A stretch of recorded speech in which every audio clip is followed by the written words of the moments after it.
ಸವಿತಾ, ಏ ಸವಿತಾ,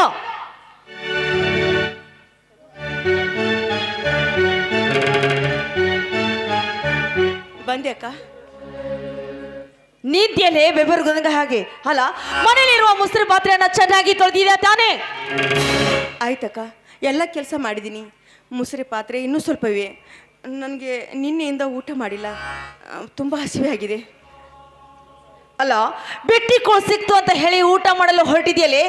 ಯಾಕೋ ನನ್ನ ಮೈ ಕೈ ತುಂಬಾ ನೋಯಿತಾಗ್ದೆ. ಬಾರೆ ಕಾಲು ಹೊತ್ತು ಬಾ. ಆಯ್ತಕ್ಕ.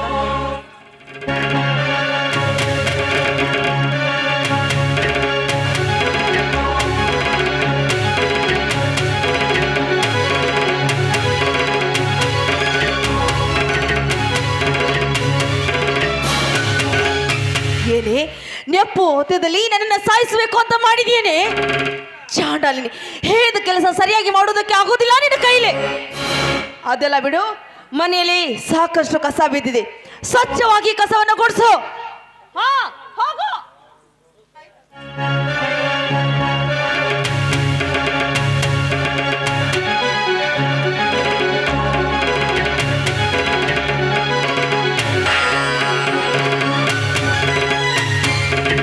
ಏನೇ ಚಾಂಡಾಲಿನಿ, ಅಲ್ಲ ಅತ್ತ ಇತ್ತ ಕಸ ಬಿದ್ದಿದೆ, ಅದನ್ನ ಸ್ವಚ್ಛ ಮಾಡಲಿಕ್ಕೂ ಬರುವುದಿಲ್ವಲ್ವಾ?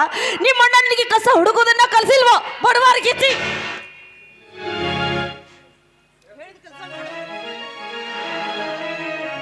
ಅಕ್ಕ ತಂಗಿಯರು ಯಾವುದೋ ವಿಶೇಷ ಕಾರ್ಯದಲ್ಲಿ ತೊಡಗಿರುವಿರಲ್ಲ? ಓಹೋ ರಾಮಣ್ಣ, ಈಗ ಬಂದ್ಯಾ? ಬಾರಣ. ಏನಿಲ್ಲ, ಸವಿತಾಳ ಕಿವಿಯಲ್ಲಿ ಸ್ವಲ್ಪ ಬಂಗಾರದ ಬುಗುಡಿಯನ್ನು ಹಾಕ್ತಾ ಇದೆ, ಅಷ್ಟರಲ್ಲಿ ನೀನ್ ಬಂದ್ಬಿಟ್ಟೆ. ಎಷ್ಟೊಂದು ಪ್ರೀತಿ ವಾತ್ಸಲ್ಯ ನನ್ನ ತಂಗಿಯ ಮೇಲೆ. ನನ್ನ ತಂಗಿ ಭವ್ಯ ಅರಮನೆಗೆ ಸೊಸೆಯಾಗಿ ಬಂದಿರುವುದು ಅವಳ ಪುಣ್ಯದ ಫಲ. ತಂಗಿ, ಒಂದು ಸೀರೆಯನ್ನು ತರಲು ನಿರ್ಗತಿಕನಾದ ನಾನು ಇನ್ನು ಬಂಗಾರದ ಒಡವೆ ಎಲ್ಲಿಂದ ತರಲಿ ಅಮ್ಮ? ಸವಿತಾ, ಹೇಗಿದ್ದೀಯಮ್ಮ ಈ ಅಂದದ ಅರಮನೆಯಲ್ಲಿ? ಅಣ್ಣ, ಈ ಅಂದದ ಅರಮನೆಯಲ್ಲಿ ನನಗೆ ಸ್ಥಳ ಸಿಕ್ಕಿದೆಯಲ್ಲ, ನಾನು ಪುಣ್ಯ ಮಾಡಿದ್ದೀನಿ ಅಣ್ಣ, ಪುಣ್ಯ ಮಾಡಿದ್ದೀನಿ. ದೇವ ಮಂದಿರಂಥ ಮನೆ ಇದು. ಪ್ರೀತಿಯಿಂದ ನೋಡಿಕೊಳ್ಳುವ ಗಂಡ ಇದ್ದಾರೆ, ಮಗಳಂತೆ ನೋಡಿಕೊಳ್ಳುವ ಭಾವ ಇದ್ದಾರೆ, ಒಡ ಹುಟ್ಟಿದ ಅಕ್ಕನಿಕ್ಕಿಂತಲೂ ಮಿಗಿಲಾಗಿದ್ದಾರೆ ಹಿರಿಯನಕ್ಕ.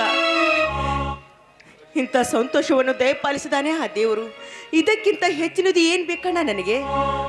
ಅದೆಲ್ಲ ಹೋಗಲಿ, ಲಕ್ಷ್ಮಣನ ಎಲ್ಲಿದ್ದಾನೆ? ಲಕ್ಷ್ಮಣ ಆರಾಮವಾಗಿದ್ದಾನಮ್ಮ. ಹೌದು, ಭಾವನವರು ಒಬ್ಬರು ಕಾಣಿಸುತ್ತಿಲ್ಲವಲ್ಲ, ಎಲ್ಲಿಗೆ ಹೋಗಿದ್ದಾರೆ? ಸುರೇಶ್ ಮತ್ತು ಅವರು ತೋಟಕ್ಕೆ ಹೋಗಿದ್ದಾರೆ, ಇನ್ನೇನು ಬರ್ಬೋದು. ಏನ್ ರಮೋಣ, ನಾಗರ ಪಂಚಮಿ ಹಬ್ಬ ಬಂತು ಅಂತ ಈ ನಿನ್ನ ತಂಗಿಯನ್ನು ಕರೆದುಕೊಂಡು ಹೋಗಲು ಬಂದಿದೀಯಾ?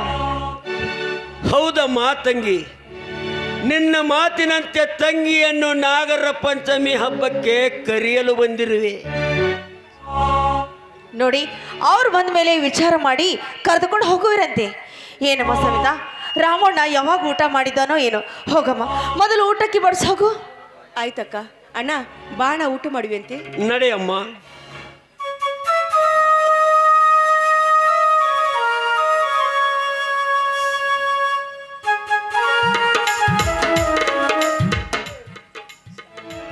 ಅಲ್ಲ, ನಾಗರ ಪಂಚಮಿ ಹಬ್ಬದ ನೆವ ಮಾಡಿ ಬೆಟ್ಟಿಕೊಳ್ಳಲು ತಿನ್ನಲು ಬಂದಿದ್ದಾನೆ ಈ ಬೇಕನಾಸಿ.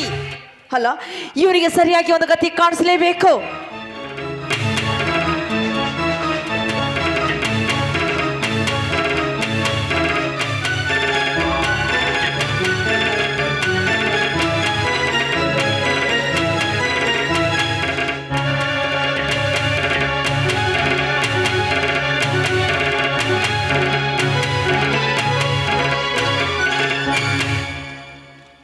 ಬಂಗಾರದ ಒಡವೆ ಇದರಲ್ಲಿ ಹಾಕಿ ಇವನ ಮೇಲೆ ಕಳ್ಳತನದ ಪದ ಹೊರಿಸಲೇಬೇಕು. ರಾಮಣ್ಣ, ರಾಮಣ್ಣ,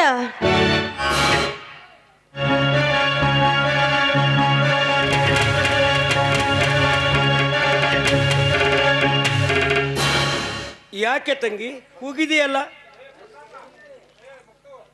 ಏನಿಲ್ಲ ರಾಮಣ್ಣ, ನಾನು ಹೀಗೆ ಹೇಳ್ತೀನಿ ಅಂತ ಬೇಜಾರು ಮಾಡ್ಕೋಬೇಡ.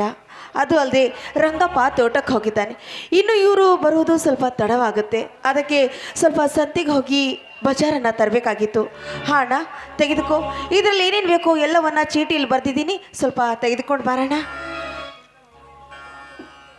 ಏನಮ್ಮ ತಂಗಿ, ಚೀಲ ಇಷ್ಟು ಭಾರವಾಗಿದೆಯಲ್ಲ? ಅಯ್ಯೋ ಅಣ್ಣ, ಅದರಲ್ಲಿ ಇನ್ನೂ 3 ಚೀಲಗಳಿವೆ, ಅದಕ್ಕೆ ಭಾರವಾಗಿದೆ. ಹಾಂ ಅಣ್ಣ, ಬೇಗ ಹೋಗಿ ಒಂದು ಸ್ವಲ್ಪ ಸಂತೆ ತೆಗೆದುಕೊಂಡು ಬಾರಣ್ಣ. ಆಯ್ತಮ್ಮ.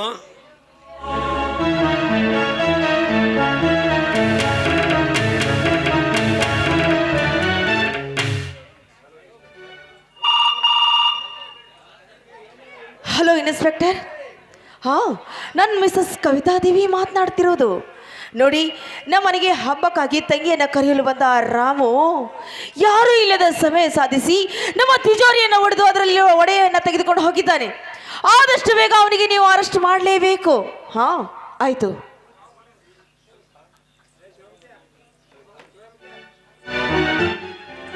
ಸವಿತಾ, ಏ ಸವಿತಾ, ಏನ್ ಮಾಡ್ತಾ ಇದ್ದೀಯ? ಒಳಗೆ ಬಾರೆ, ಹೊರಗೆ. ಏನಕ್ಕ? ಬೇಗ ಹೋಗಿ ಒಂದು ಕಪ್ ಕಾಫಿ ತೆಗೆದುಕೊಂಡು ಬಾ. ಹೋಗು.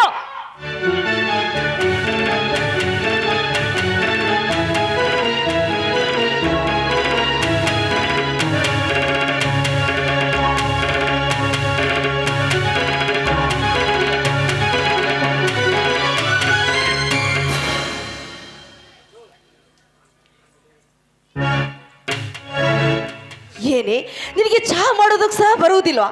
ಇದರಲ್ಲಿ ಸಕ್ಕರೆನೆ ಹಾಕಿಲ್ವಲ್ಲೇ ಮನೆ ಹಾಳಿ. ಅಲ್ಲ, ನನಗೇನು ಸಕ್ಕರೆ ರೋಗ ಆಗಿದೆ ಅಂತ ತಿಳಿದಿದೆಯೋ?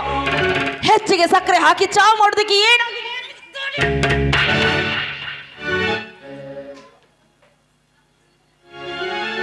ಕವಿತಾ,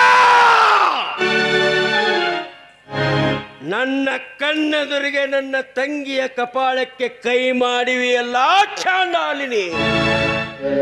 ಥು! ನೀನು ಸತ್ಯವಳೆಂದು ತಿಳಿದು ನೀನು ಕೊಟ್ಟ ಹಾಲನ್ನು ಕುಡಿದೆ. ಆದರೆ ಹಾಲು ಕುಡಿದ ಮೇಲೆ ಅರ್ಥವಾಯಿತು, ನಾನು ಕುಡಿದಿದ್ದು ಹಾಲಲ್ಲ, ಕಳ್ಳಿಯ ಹಾಲೆಂದು. ಕವಿತಾ, ನಿನ್ನ ಮೋಸದ ಬಲೆಯಲ್ಲಿ ನನ್ನ ತಂಗಿ ನಿನ್ನನ್ನು ದೇವತೆ ಎಂದು ತಿಳಿದಿದ್ದಾಳೆ. ಸವಿತಾ, ನೀನು ತಿಳಿದುಕೊಂಡ ಹಾಗೆ ಈ ಚಾಂಡಾಲಿನಿ ದೇವತೆ ಅಲ್ಲವಾ ದವ್ವ?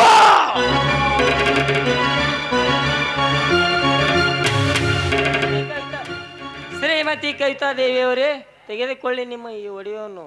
ಈ ಕಳ್ಳನನ್ನು ಒದ್ದು ಜೈಲಿನಲ್ಲಿ ಚೆನ್ನಾಗಿ ಬುದ್ಧಿ ಕಲಿಸುತ್ತೇನೆ. ನೋಡಿ ಇನ್ಸ್ಪೆಕ್ಟರ್, ಆದಷ್ಟು ಬೇಗ ಈ ಕಳ್ಳನನ್ನ ಹಿಡಿದು ನನ್ನ ಒಡವೆಯನ್ನು ತಂದುಕೊಟ್ರಲ್ಲ, ನಿಮಗೆ ನಾನು ಯಾವತ್ತೂ ಚಿರೋಣಿಯಾಗಿರ್ತೀನಿ. ಇಲ್ಲ, ನಮ್ಮಣ್ಣನಿಗೆ ಏಕೆ ಬೇಡಿ ಹಾಕಿದ್ದೀರಾ? ನಮ್ಮಣ್ಣ ಕಳ್ತನ ಮಾಡೋನಲ್ಲ. ಇದೆಲ್ಲ ಈ ಮೋಸಗಾರ್ತಿ ಆಟ. ಅವಳ ಕೈವಾಡ ಇದು. ಇವಳು ಮನುಷ್ಯಳಲ್ಲ, ಇವಳು ಹೆಣ್ಣಲ್ಲ, ಇವಳೊಂದು ವಿಷ ಜಂತು. ಸಾಕು ಬಾಯಿ ಮುಚ್ಚೆ. ಅಲ್ಲ, ಇಲ್ಲಿವರೆಗೂ ಮೂಕ ಬಸವಿಯಾಗಿದ್ದ ನೀನು ಈಗ ರೌದ್ರಾವತರ ತಾಳಿದ್ಯಲ್ಲ. ನೀನು ಮಳ್ಳಿ ಹಾಗೆ ನನ್ನ ಮನೆಯಲ್ಲಿ ಬಿದ್ದಿರುವುದೇ ನಿನ್ನ ಕೆಲಸ. ಕವಿತಾದೇವಿಯವರೇ, ಈ ನಿಮ್ಮ ಮನೆ ಅನ್ನ ತಿಂದು ಈ ನಾಯಿ ನಿಮ್ಮ ಮನೆಯ ಮೇಲೆ ಬಗುಳ್ತಿದೆ. ಇವನನ್ನು ಚೆನ್ನಾಗಿ ಒದ್ದಿ ಬುದ್ಧಿ ಕೆಲಸ. ಇನ್ಸ್ಪೆಕ್ಟರ್, ಬಾಯಿ ಬಿಗಿ ಹಿಡಿದು ಮಾತನಾಡು. ನೀನು ಇನ್ಸ್ಪೆಕ್ಟರ್ ಅಂದಾಕ್ಷಣ ಖಾಕಿ ಬಟ್ಟೆ ಮೈ ಮೇಲೆ ಬಂದಾಕ್ಷಣ ನೀನೇನು ಸತ್ಯ ಹರಿಶ್ಚಂದ್ರನ ಮಗನೂ ಅಲ್ಲ, ಮೊಮ್ಮಗನೂ ಅಲ್ಲ. ಇನ್ಸ್ಪೆಕ್ಟರ್, ಇವಳ ಪರವಾಗಿ ಮಾತನಾಡುತ್ತೀಯಲ್ಲ, ಎಷ್ಟು ಬಿಸಾಕಿದ್ದಾಳೆ ನಿನಗೆ ಎಂಜಲವನ್ನು. ಇವಳು ಬಿಸಾಕಿದ ಎಂಜಲತ್ತಿಂದ ಕೊಬ್ಬಿದ ಹಂದಿಯೇ, ಒಂದು ಮಾತು ಹೇಳುತ್ತೇನೆ ಕೇಳು. ನಿಜವಾಗಿಯೂ ನಾನು ಕಳ್ಳನಲ್ಲ. ಎಲ್ಲ ಈ ಕಿರಾತಿಕೆಯ ನಾಟಕ. ಕಳ್ಳ ಕದ್ದ ವಸ್ತುವನ್ನು ನಾನೇ ಕದ್ದಿದ್ದೇನೆಂದು ಬಹುಬೇಗ ಒಪ್ಪುವುದಿಲ್ಲ. ಅಂಗೈ ಹುಣ್ಣಿಗೆ ಕನ್ನಡಿ ಬೇಕೇ? ಚೆನ್ನಾಗಿ ಲಾಕಪ್ಪಿನಲ್ಲಿ ಹಾಕಿ ಒದ್ದರೆ ನೀನೇ ಹೇಳುತ್ತೀಯೋ ಮಗನ? ನೋಡಿ ಇನ್ಸ್ಪೆಕ್ಟರ್, ಇವರಿಗೆ ಈಗಲೇ ಹೋಗಿ ಪೊಲೀಸ್ ಸ್ಟೇಷನ್ಗೆ ಕರೆದುಕೊಂಡು ಹೋಗಿ ಒತ್ತು ನಮ್ಮ ಮೈ ಚರ್ಮ ಸುಲೀರಿ. ಇನ್ನೊಂದು ಸರಿ ಕಳ್ಳತನ ಮಾಡಬಾರ್ದು, ಹಾಗೆ ಬುದ್ಧಿ ಕಲಿಬೇಕು ಇವನು. ಇಲ್ಲ ಇಲ್ಲ ಇನ್ಸ್ಪೆಕ್ಟರ್ ಸಾಹೇಬ್ರೆ, ನಮ್ಮಣ್ಣ ಯಾವತ್ತು ಇಂಥ ಕಳ್ಳತನವನ್ನು ಮಾಡುವನಲ್ಲ. ದಯವಿಟ್ಟು ನನ್ನ ಮಾತನ್ನು ನಂಬಿ. ನಾಗರ ಪಂಚಮಿ ಅಂತ ನನ್ನನ್ನು ಕರೆಯಲು ಬಂದಿದ್ದ ನಮ್ಮಣ್ಣ. ಅವರು ಕಳ್ಳನಲ್ಲ ಇನ್ಸ್ಪೆಕ್ಟರ್ ಸಾಹೇಬ್ರೆ. ನಿಮ್ಮ ಕಾಲಿಗೆ ಬಿದ್ದು ಬೇಡ್ಕೊಳ್ತೀನಿ, ನಮ್ಮಣ್ಣನನ್ನು ಬಿಟ್ಟು ಬಿಡಿ. ತಂಗಿ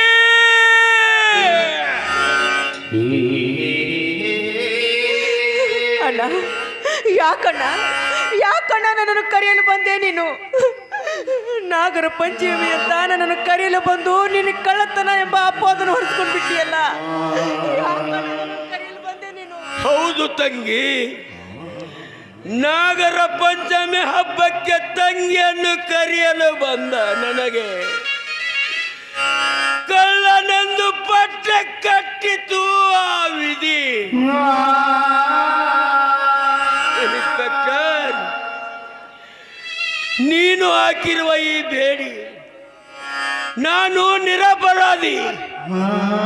ಇನ್ಸ್ಪೆಕ್ಟರ್, ನೀನು ಹಾಕಿರುವ ಈ ಕಾಕಿ ಇವಳ ಮೋಸದ ಬಲೆಯಲ್ಲಿ ಬಿದ್ದು ಹೇಳುತ್ತಿಯಲ್ಲ, ನಾನು ನಿಜವಾಗಲೂ ನಿರಪರಾಧಿ. ಇನ್ಸ್ಪೆಕ್ಟರ್, ನಿರಾಕರಿಸಿ.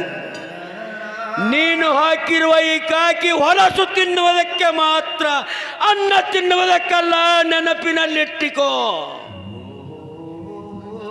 ಕವಿತಾ ಅವರೇ ಕೇಳಿ, ಮೊಸಳೆ ಕಣ್ಣೀರಿನ ಕಟ್ಟ ಕಥೆಯನ್ನು ಎಷ್ಟು ಪ್ರಾಸಬದ್ಧವಾಗಿ ಪಾತ್ರ ಮಾಡುತ್ತಾಳೆ. ಈ ರೀತಿ ನಾಟಕ ನಟನೆಯನ್ನು ನೋಡಿ ನಿನ್ನ ಕಣ್ಣೀರಿಗೆ ನಿನ್ನ ಅಣ್ಣನನ್ನು ಬಿಡುವುದಿಲ್ಲ. ಲೇ ಇನ್ಸ್ಪೆಕ್ಟರ್, ಇನ್ಸ್ಪೆಕ್ಟರ್ ಪ್ರತಾಪ್, ನೀನು ಹೇಗೆ ಇನ್ಸ್ಪೆಕ್ಟರ್ ಆಗಿದ್ದಿ ನನಗೆ ಚೆನ್ನಾಗಿ ಗೊತ್ತು. ಒಂದು ಮಾತು ನಿಜ ಹೇಳುತ್ತೇನೆ ಕೇಳು. ನಾನು ನನ್ನ ತಮ್ಮನಿಗೆ ಕಲಿತು ವಿದ್ಯಾವಂತನಾಗಿ ಮಾಡಿದ್ದೇನೆ. ಅವನು ಮುಂದೆ ಒಂದು ದಿನ ದೊಡ್ಡ ಪೊಲೀಸ್ ಅಧಿಕಾರಿಯಾಗಿ ಬಂದು ನಿಮ್ಮ ನಾಟಕವನ್ನು ಬಯಲು ಮಾಡುತ್ತಾನೆ. ಇನ್ಸ್ಪೆಕ್ಟರ್, ಕುಟಿಲತನದಿಂದ ಹಾಕಿಸಿದ ಈ ಬೇಡಿನ ಒಮ್ಮೆ ಬೆಚ್ಚಿ ನೋಡು, ನಿಜ ಅಸತ್ಯಾಂಶ ಏನೆಂಬುದು ತೋರಿಸುತ್ತೇನೆ. ನಿಜ ಸತ್ಯಾಂಶ ತೋರಿಸದಿದ್ದರೆ ನಾನು ನೀಚ ಹೊತ್ತ ಗಂಡತೆ ಅಲ್ಲ. ಹೆಚ್ಚಿಗೆ ಉಚ್ಚಾರಿಸಿದ್ರೆ ಈ ಲಾಠಿ ತೋರಿಸಬೇಕಾಗುತ್ತದೆ.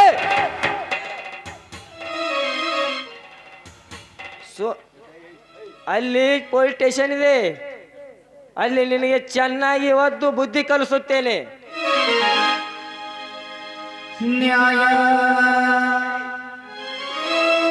ಪಿಸಿ ಎಳೆದುಕೊಂಡು ನಡೆಯಿರಿ ಈ ಮಗನನ್ನು. ಬರುವೆ ತಂಗಿ, ಬರುವೆ.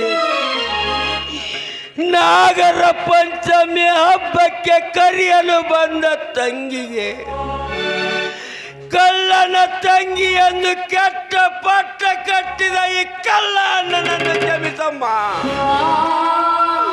ಕವಿತಾ, ಈ ಕಳ್ಳ ಅಣ್ಣನನ್ನು ಕ್ಷಮಿಸು. ತಂಗಿ, ಒಂದು ಮಾತು ನೆನಪಿನಲ್ಲಿಟ್ಟಿಕೋ, ಒಳ್ಳೆಯ ತಂಗಿಯಾಗಿ ಬಾಳಮ್ಮ. ಬಡವನ ತಂಗಿಯಾಗಿ ಬಾಳು, ದೇವರು ಕೊಟ್ಟ ತಂಗಿಯಾಗಿ ಬಾಳು, ತವರಿನ ಹೆಸರು ತರುವ ತಂಗಿಯಾಗಿ ಬಾಳಮ್ಮ.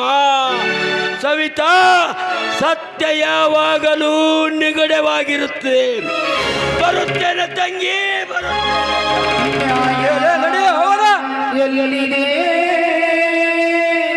ಎಲ್ಲಿದೆಯೋ ನ್ಯಾಯ ಅನ್ನ, ಎಲ್ಲಿದೆಯೋ ನ್ಯಾಯ?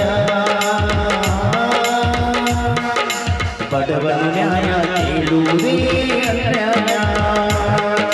ನ್ಯಾಯ ಎಲ್ಲಿದೆ? ನ್ಯಾಯ ಎಲ್ಲಿದೆ? ಎಲ್ಲಿದೆಯೋ ನ್ಯಾಯ ಅನ್ನ,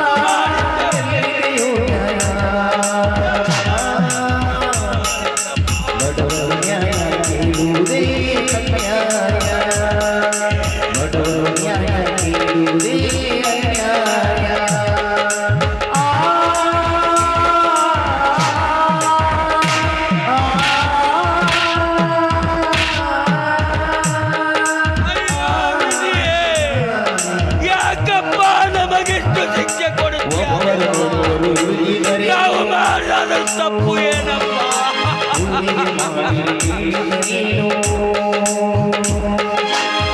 ಅನ್ಯಾಯ ಮಾಡುವರೇನು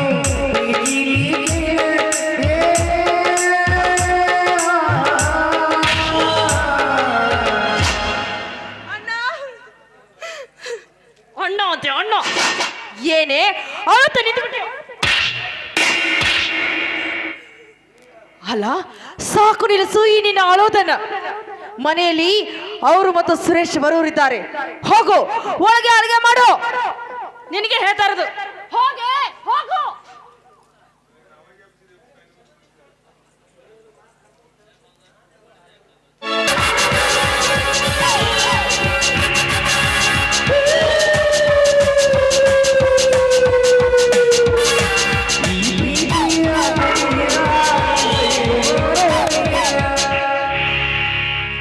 ಏನು ಮಹಾರಾಣಿಯವರು ಕೋಪದಲ್ಲಿರುವಂತೆ ಕಾಣುತ್ತಿದೆಯಲ್ಲ? ಓಹೋ ಕನ್ವರ್ ಅಲ್ಲ ನೀವು ಬಂದ ಕಾರಣ ಗೊತ್ತಾಗ್ಲಿಲ್ಲ. ಅದು ಅಲ್ಲದೆ ಈ ಮಹಾರಾಣಿಯ ಮನೆಯವರೆಗೂ ನಿಮ್ಮ ಪಾದ ಬೆಳೆಸಿದ್ದೀರಲ್ಲ, ಒಂದೇ ಒಂದು ಫೋನ್ ಮಾಡಿದ್ರೆ ನಾನೇ ನಿಮ್ಮಲ್ಲಿಗೆ ಬರ್ತಾ ಇದ್ದೆ. ಹೊತ್ತು ನೋಡಿ ನಿನ್ನ ಅಂತಪುರಕ್ಕೆ ಅಡ್ಡಿಡ್ಬೇಕಲ್ಲ ಕವಿತಾ. ನೀನು ನನಗಿಂತಲೂ ಒಂದು ಗುಂಜಿ ಹೆಚ್ಚು ತಲೆ ಖರ್ಚು ಮಾಡುವ ಬುದ್ಧಿವಂತಳು. ಸವಿತಾ, ಏ ಸವಿತಾ, ನೋಡು 2 ಕಪ್ ಕಾಫಿ ತೆಗೆದುಕೊಂಡು ಬಾ, ಸಕ್ಕರೆ ಜಾಸ್ತಿ ಹಾಕೋ.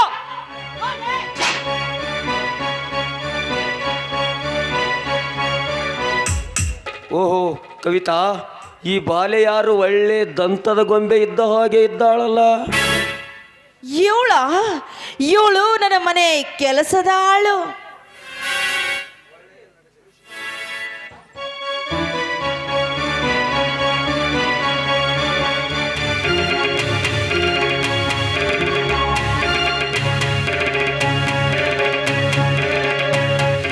ನೋಡಿ ಕನ್ವರ್, ಅಲ್ಲಿವರೆಗೂ ಕೂತ್ಕೊಳ್ಳಿ, ಕಾಫಿ ಕುಡಿಯೋರಂತೆ ಬನ್ನಿ.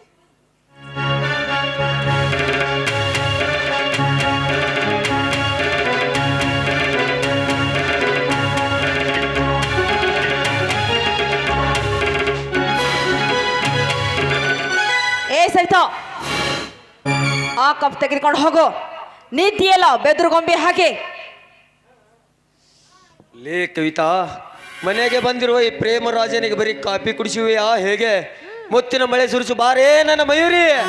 ಆಗಲಿ ನನ್ನ ರಾಜ.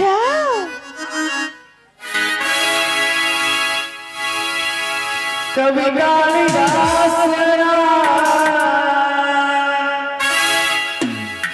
ಓ ನನ್ನ ಶಾಕುಂತಲೆ, ಓ ನನ್ನ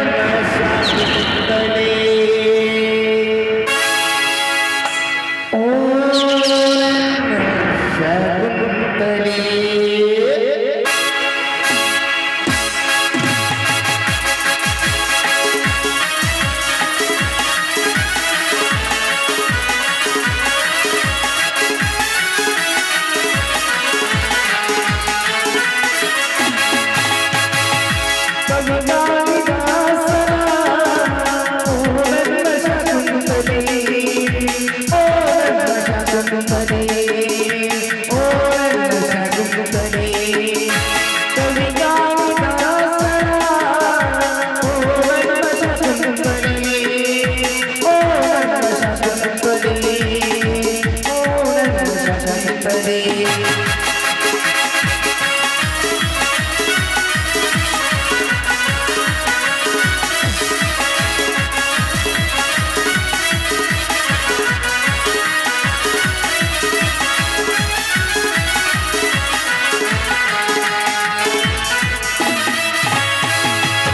ನನಗಾಗಿ ನಾದೈವ ನಿನ್ನ ಪಡೆದ ನಲ್ಲರೇ, ನನಗಾಗಿ ನಾದೈವ ನಿನ್ನ ಪಡೆದ ನಲ್ಲರೇ, ಈ ಹೃದಯ ನಿನಗಾಗಿ, ಈ ಹೃದಯ ನಿನಗಾಗಿ, ಈ ಹೃದಯ ನಿನಗಾಗಿ, ಈ ಜೀವ ನಿನಗಾಗಿ.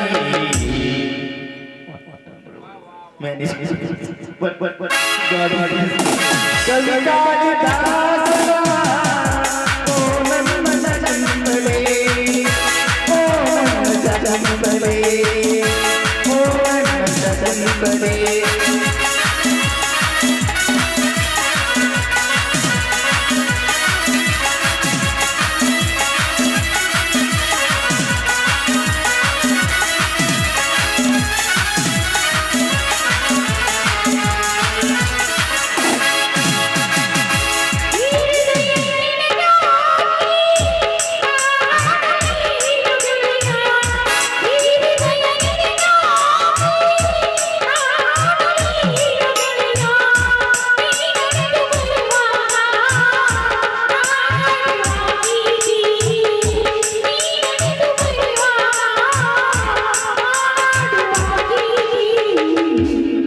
is proposed, but what is disposed?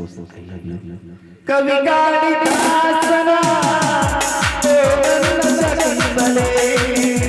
ಲಾ ಲಾ ಲಾ ಲಾ ಲಾ ಲಾ ಲಾ.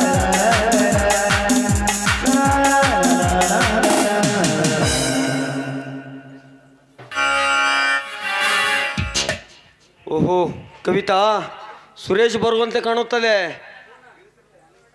ನಾನು ನಿನ್ನ ಮನೆಗೆ ಬಂದಿರೋದನ್ನು ಕಂಡು ನನ್ನ ಮೇಲೆ ಸಂಶಯ ಪಟ್ಟು ನಾನು ನೀನು ಸೇರೋ ಪ್ಲಾನಿಗೆ ಅಂತಿಮ ತೆರೆ ಬೀಳುವಂತೆ ಕಾಣುತ್ತದೆ. ನಾನು ಒಳಗೆ ಹೋಗಿ ಹೊರಗೆ ಹೋದಂತೆ ಮಾಡುತ್ತೇನೆ. ನೀನು ನನ್ನ ಮತ್ತು ಸವಿತಾಳ ಮೇಲೆ ಆದರ ಸಂಬಂಧ ಕಟ್ಟಿ ನೀನು ಕಡಿಗಾಗಿ ಬಿಡು. ಏನಂತೀಯ ಕವಿತಾ? ನೋಡಿ, ಆದಷ್ಟು ಬೇಗ ನಿಮ್ಮ ಕೆಲಸವನ್ನ ಸಮಯಕ್ಕೆ ಸರಿಯಾಗಿ ಮಾಡಿ.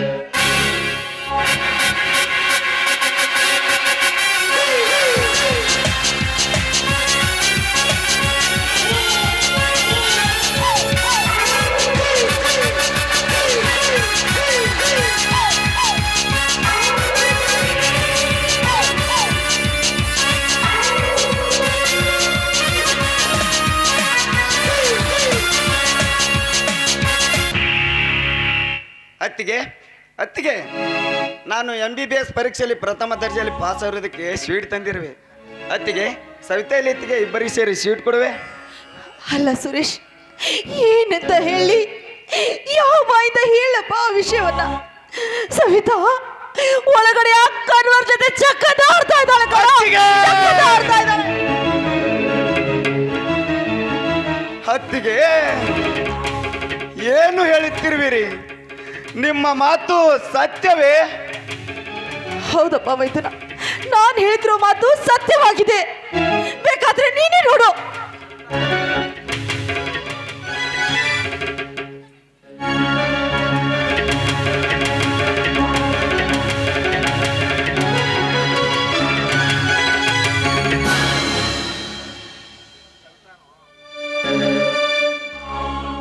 ಸವಿತಾ, ಏ ಸವಿತಾ, ಬಾರೆ ಆಚೆ.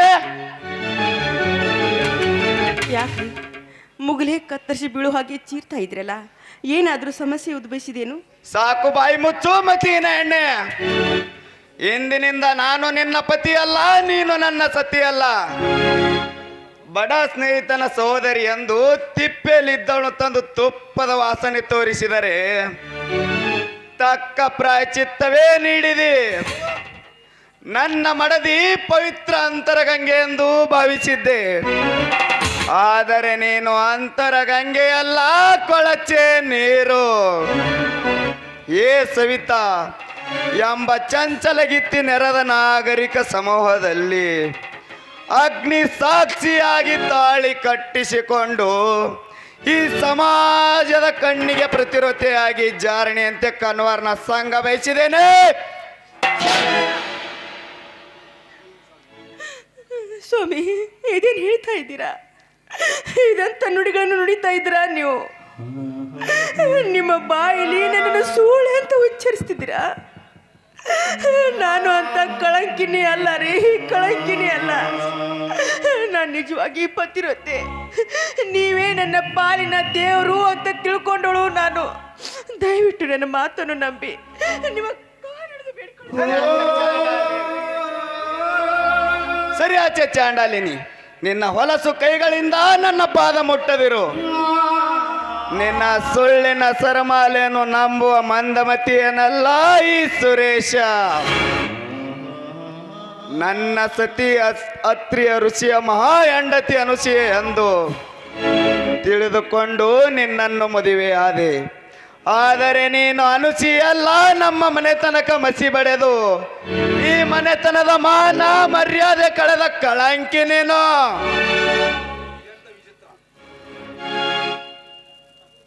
ಅಯ್ಯೋ, ಇದೆಂತ ವಿಚಿತ್ರ ಮಾತುಗಳು ನುಡಿತಾ ಇದ್ದೀರಿ ನೀವು. ನನ್ನನ್ನು ಜಾರಡಿ ಅಂತ ಉಚ್ಚರಿಸ್ತಾ ಇದ್ದೀರಲ್ಲ, ನಾನು ಅಂತವಳಲ್ಲ. ನೀವು ಈ ರೀತಿ ಸೂಳೆ ಜಾರಣಿ ಎಂಬ ಮಾತುಗಳು ನಾಡಿದ್ರೆ ನನ್ನನ್ನು ದುಃಖದ ಮಡುವಿನಲ್ಲಿ ಹಾಕಬೇಡಿ ನೀವು. ಆಹಾ, ದುಃಖ ಆಗುತ್ತೆ ಅಂತೆ, ದುಃಖ. ಇತ್ತಿತ್ತು ಇತ್ತಾಗಿ ಹೇಳಿದ್ರೆ ಈ ನನ್ನ ಮನೆ ಮಾನ ಮರ್ಯಾದೆ ಎಲ್ಲ ಹಾಳಾಗಿ ಹೋಗುತ್ತೆ ಚಾಂಡಾಲಿನಿ. ಥು, ಈ ರೀತಿ ಹೊಲಸು ಕೆಲಸ ಮಾಡಿದ್ಯಲ್ಲ, ನಿನ್ನ ಮುಖ ನೋಡೋದಕ್ಕೂ ನನಗೆ ನಾಚಿಕೆ ಆಗುತ್ತೆ. ನೋಡಪ್ಪ ಮೈದುನ, ಇವಳಿಗೆ ಸರಿಯಾಗಿ ಒಂದು ಗತಿ ಕಾಣಿಸ್ತೀನಿ, ತಡೆ.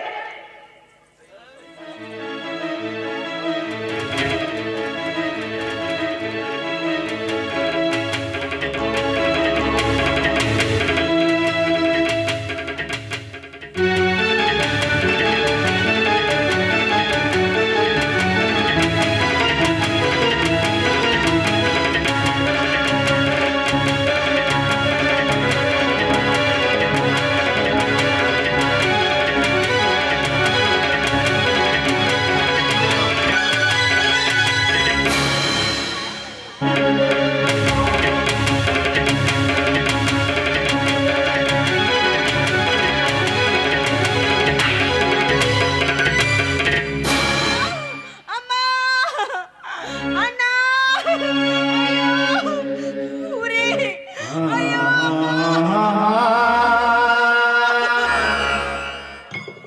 ಅಯ್ಯೋ ಅಮ್ಮ,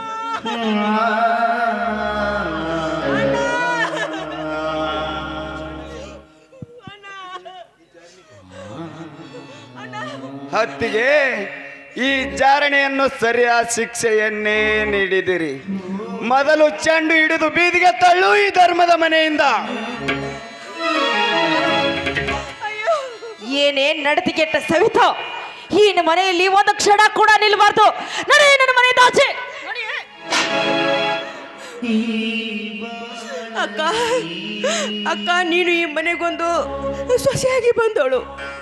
ನೀನು ಕೂಡ ನನ್ನ ಹಾಗೆ ಒಂದು ಸೇರನ್ನು ಒಂದು ಮನೆಯಲ್ಲಿ ಬಂದವಳು. ಒಂದು ಹೆಣ್ಣಿಗೆ ಇಷ್ಟೊಂದು ಕೀಳಾಗಿ ಮಾತಾಡಿ ಕಾದ ಕಬ್ಬಿಣ ಸಲಾಕಿಯಿಂದ ನನ್ನನ್ನು ಬರೀ ಕೊಟ್ಟಿಯಲ್ಲ, ನನಗೆ ಮನಸ್ಸಾದರೂ ಹೇಗೆ ಬಂತು?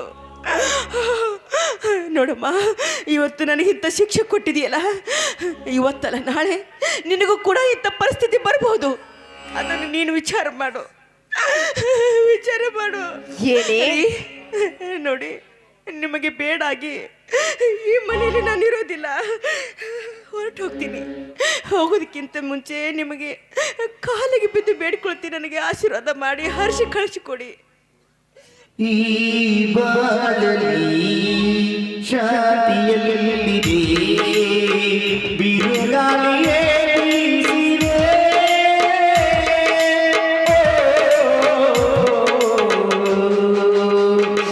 ಅನುದಿನವೂ ಸಂತೋಷವ ಹುಡುಡುತ್ತದೆ ನಾವರಡೆನೋ. ಈ ಬಾಳಲಿ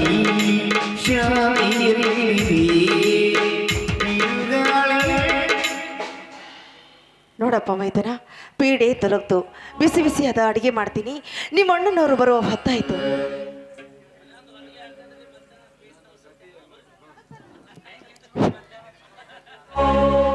ನನ್ನ ಸತಿಯನ್ನು ಹೊರಹಾಕಿದೆ ಉತ್ತಮ ನಿರ್ಧಾರವಾದರೆ, ತೋಟದಿಂದ ಬಂದ ನನ್ನ ಅಣ್ಣ ನಿನ್ನ ಸತಿಯಲ್ಲಿ ಎಂದು ಕೇಳಿದರೆ ನಾನೇನಂತ ಉತ್ತರಿಸಲಿ? ಕನ್ವರ್ನ ಜೊತೆ ಸಂಘ ಬಯಸಿದೆಯಾ ಸೂಳೆ ಎಂದು ಹೇಳಲೇ? ಸೊಗಸಾದ ಬಾಳನ್ನು ಕಂಡು ಹರ್ಷ ಪಡುವ ನನ್ನ ಅಣ್ಣನ ಕನಸಿನ ಕನ್ನಡಿಯನ್ನು ಒಡೆದು ಅವನ ಹೃದಯವನ್ನು ಛಿದ್ರ ಮಾಡಲೇ?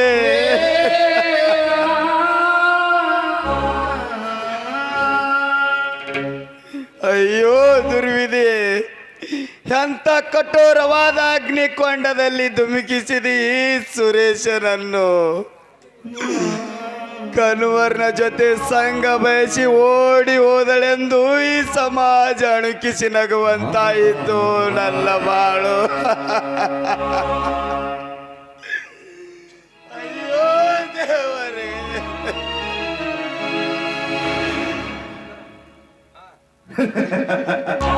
ಸುರೇಶ್, ನಿನ್ನ ಮಡದಿ ಈ ರೀತಿ ಕನ್ವರ್ನ ಸಂಘ ಬಯಸದ ಮೇಲೆ ಅನುಕಿಸಿ ನಗಲಾರದೆ ಬಿಟ್ಟಿದೆ ಈ ಸಮಾಜ. ನಿಮ್ಮ ಮನೆತನದ ಗೌರವವೇನು? ನಿಮ್ಮ ಮನೆತನದ ನ್ಯಾಯ, ನೀತಿ, ಧರ್ಮ ಎಲ್ಲಿ ಸುರೇಶ್, ಎಲ್ಲಿ? ಹೌದು ಹೌದು, ಈ ಮನೆತನದ ಗೌರವ ಹಾಳಾಗುವುದಕ್ಕೆ ಮೂಲ ಕರ್ತನೇ ನಾನು. ಈ ಮನೆತನದ ಹಾಳು ಮಾಡುವ ಮುಳ್ಳು ನಾನಾದೆ. ಈಗ ನಾನು ಏನು ಮಾಡಲಿ?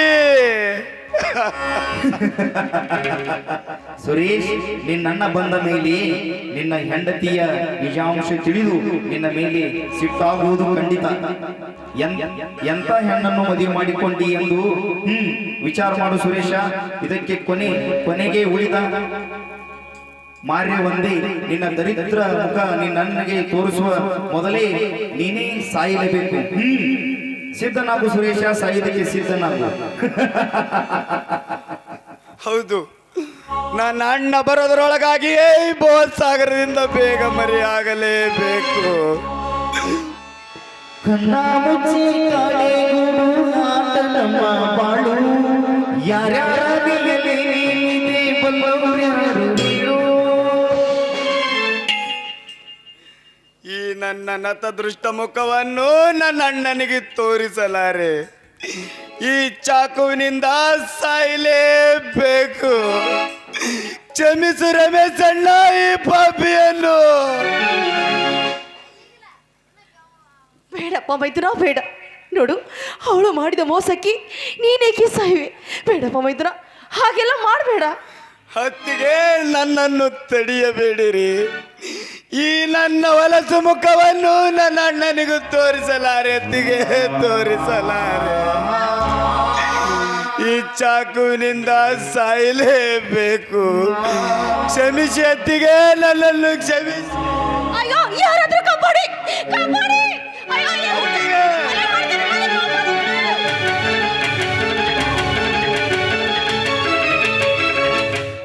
ಸುರೇಶ, ಇದೇನು ನೀನು ಮಾಡ್ತಿರುವೆ ಈ ಕೊಲೆ ದೃಶ್ಯ? ಬಾಣ, ಈಗ ತಾನೇ ಬಂದಿಯಾ?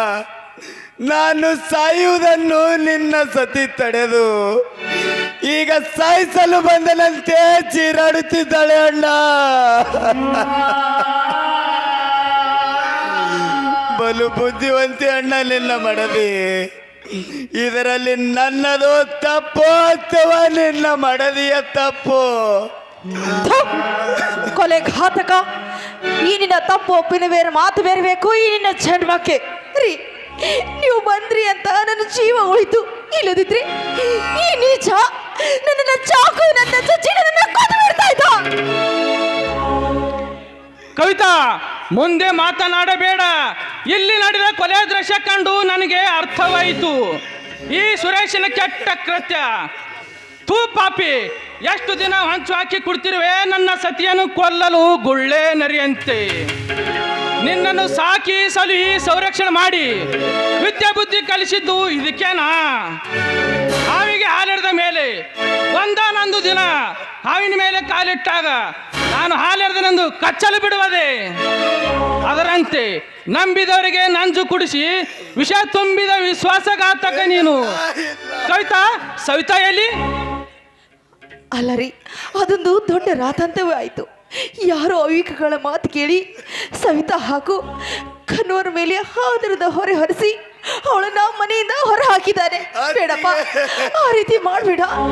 ನಿಮ್ಮ ಅಣ್ಣ ಬಂದ ನಂತರ ವಿಚಾರ ಮಾಡೋಣ ಅಂತ ಹೇಳಿದಾಗ ಈ ಪಾಪಿ ಚಾಕುವಿನಿಂದ ಚುಚ್ಚಿ ನನ್ನನ್ನು ಸಾಯಿಸಲು ಪ್ರಯತ್ನ ಪಟ್ಟರಿ ನಿಮ್ಮ ತಮ್ಮ.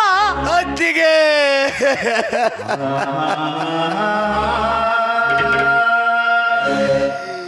ಇದೇನು ಹೇಳುತ್ತಿರುವಿರಮ್ಮ? ಕ್ಷಣಾರ್ಥದಲ್ಲಿ ಸುಳ್ಳಿನ ಕಟ್ಟುಕತೆ ಕಟ್ಟಿ ಹೇಳುತ್ತಿರುವಿರಲ್ಲಮ್ಮ. ಅತ್ತಿಗೆ ಅಂದರೆ ಎತ್ತಮ್ಮಳೆಂದು ಹೇಳುತ್ತಾರೆ. ಆದರೆ ನೀನು ಎತ್ತಮ್ಮನಲ್ಲ. ಸಮಯ ಬಂದಾಗ ಬಣ್ಣ ಬದಲಾಯಿಸುವ ಪಾರಿಜಾತವು. ಅತ್ತಿಗೆ, ಬೇವಿನ ಮರವನ್ನು ನಂಬಿದರೆ ಸಮಯ ಬಂದಾಗ ನೆರಳು ಕೊಟ್ಟು ಉಪಕಾರ ಮಾಡುತ್ತದೆ. ಆದರೆ ನೀನು ಸಮಯ ಬಂದಾಗ ಕಚ್ಚು ವಯಸ್ಸ ತುಂಬಿದ ಹೊತ್ತಿಗೆ ಕಚ್ಚು ವಯಸ್ಸ ತುಂಬಿದಾವು. ಸುರೇಶ, ಏಕೆ ಕಿರುಚುತ್ತಿರುವೆ ಕುಲಘಾತಕ? ನನ್ನ ಸಾಕುತ್ತಮ್ಮ ಇಂಥ ಹೀನ ಕೆಲಸಕ್ಕೆ ಕೈ ಹಾಕದ ಕನ್ನಡಿ ಎಂದು ತಿಳಿದಿದ್ದೆ. ಆದರೆ ಭೂಮಿ ಮೇಲೆ ಕನ್ನಡಿ ಕೈ ತಪ್ಪಿ ಕೆಳಗೆ ಬಿದ್ದಾಗ ನೂರಾರು ಚೂರಾರು ಆಗಿ ಕಾಲಿಗೆ ನೆಟ್ಟು ರಕ್ತ ಹರಿಸುತ್ತಾನೆಂದು ನಾನು ತಿಳಿದಿರಲಿಲ್ಲ. ಅಣ್ಣ, ನೀನು ತಿಳಿದುಕೊಂಡಂತೆ ಆಕಸ್ಮಿಕವಾಗಿ ಒಡೆದೇ ಹೋಯ್ತು ಕೈಗನ್ನಡಿ. ಕಲ್ಲು ಸಕ್ಕರೆ ಕರ್ಪೂರ ಎರಡು ಬೆಳ್ಳಗೆ ಇದ್ದರು ಅವುಗಳ ಗುಣಗಳು ಹೇಗೆ ಮಹಾಂತರವಿದೆಯೋ ಅದರಂತೆ ಕಲ್ಲು ಸಕ್ಕರೆ ಎಂದು ನಂಬಿದ್ದೆ ಅಣ್ಣ. ಕರ್ಪೂರವಾಗಿ ನಿಂತಿತ್ತು ಅಣ್ಣ ವಿಧಿ.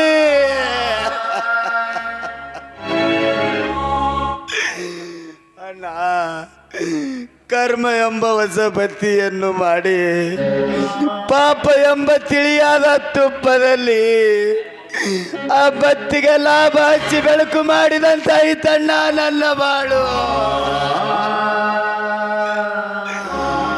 ಅಣ್ಣ ನಿನ್ನ ಮುಂದೆ ಎಷ್ಟೇ ಸತ್ಯವನ್ನು ಹೇಳಿದರು ತೂತು ಬಿದ್ದುವ ಸೋರುವ ಗಡಿಗೆ ಆಯ್ತಣ್ಣ ನನ್ನ ಬಾಳು.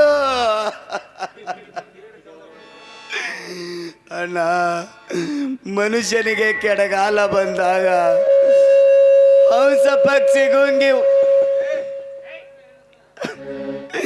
ಅಣ್ಣ ಮನುಷ್ಯನಿಗೆ ಕೆಡಗಾಲ ಬಂದಾಗ ಹಂಸ ಪಕ್ಷಿ ಗುಂಗಿ ಹುಳವಾಗುವುದು, ರತ್ನ ತಾಮ್ರವಾಗುವುದು, ಪಿತಾಂಬರ ಅರಕು ಸೀರೆ ಆಗುವುದು.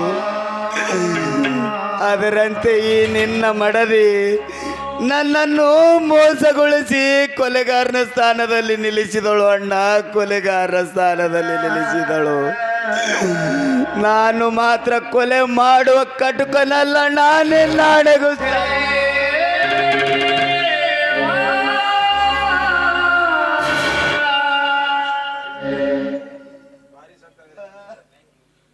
ಭಾರಿ ಸತ್ಯ ಹರಿಚಂದ್ರ, ಸತ್ಯವನ್ನೇ ಮಾತನಾಡುತ್ತಾನೆ.